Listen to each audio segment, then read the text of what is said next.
What's up guys, it's Luke here with Soccer Post, and we're going to go over today Adidas 3 new silos, the Adidas Messi, the Adidas X, and the Adidas Ace 15.1s. So let's get started. I'm gonna pop some tags, only got $20 in my pocket. Let's start by talking about the Adidas F50 Adizero Messi. Messi wasn't satisfied with just having his own style of the boot, so you know what? Let's throw that out.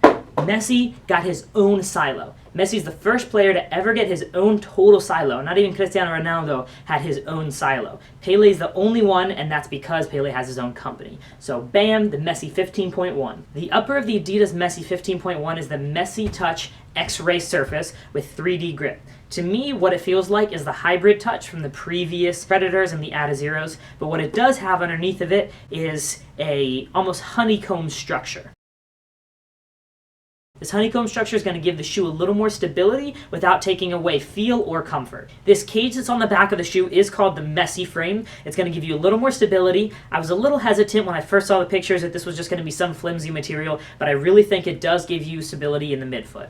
The sole of the shoe is called the Messi Game B Trex. It is very similar to the X outsole. The similarities that you're going to see between this and the X outsole is that there are cutouts throughout the outsole. You're not going to sacrifice comfort or stability though, because as you can see there's still a lot of stiffness in the middle of the shoe, but a lot of flexibility in the front of the shoe. So when you tie up Jerome Boateng the way that Messi did, you get your own shoe with your own stud in the middle of it. The Messi 15.1 weighs in at 8.2 ounces, so it's a little bit heavier than the previous Adizeros and a little bit heavier than the Adidas X, but it still is a great shoe. I personally love this shoe. One downside to this shoe is that if you do wear it, you might turn into an alien like Messi. Sadly, one of my favorite shoes, the Adidas F50 Adizero, was discontinued. I love this shoe. I've worn this shoe for about 4 years now, but you know what? Adidas actually stepped up their game and went one step further and came out with, if I can find, hold on, pause. Bam! The Adidas X 15.1.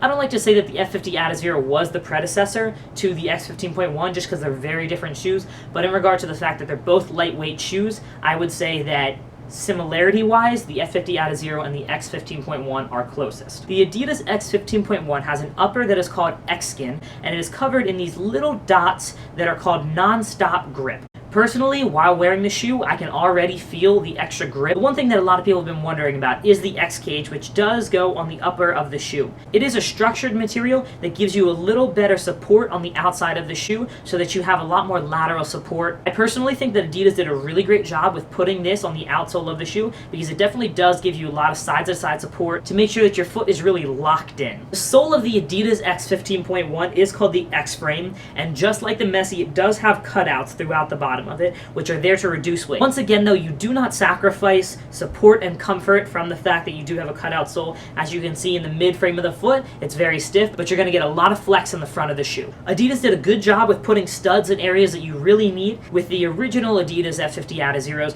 there were no studs up in the front here, and it was really hard to get traction when you were to take off. These little studs up here do not go against the regulation rules that you cannot have a stud up in the front, but they do give you that extra traction that you need. The Adidas X 15.1 along with the Adidas Ace 15.1 are the first shoes to ever be made primarily for turf and for natural surfaces. I personally have never been a huge fan of turf shoes. I'm really happy that these shoes are geared a little more towards working on turf and working on a natural surface. I just don't personally feel that turf studs dig into the ground enough, so I think that a lot of these extra little studs that are on these boots are going to do a really great job of doing that. Another point that a lot of people have been wondering about is the Tech Fit collar. After doing a test of the shoe, the Tech Fit collar really does lock your foot in well. I think Adidas learned from Nike and that they found that the dynamic fit collar in the Superfly and the Magista Obras was just a little too high. So Adidas really lowered that and did just enough to kind of lock your foot in, but not make it uncomfortable. The other great part of this is that the upper of the X is not a one-piece upper. The Tech Fit collar only goes to a certain degree and then the tongue begins. So the Tech Fit collar is there to lock down your foot. Unlike the Mercurial Vapor, there is not a one-piece upper. So when you do tie your laces, if your foot doesn't happen to fully fill out the shoe,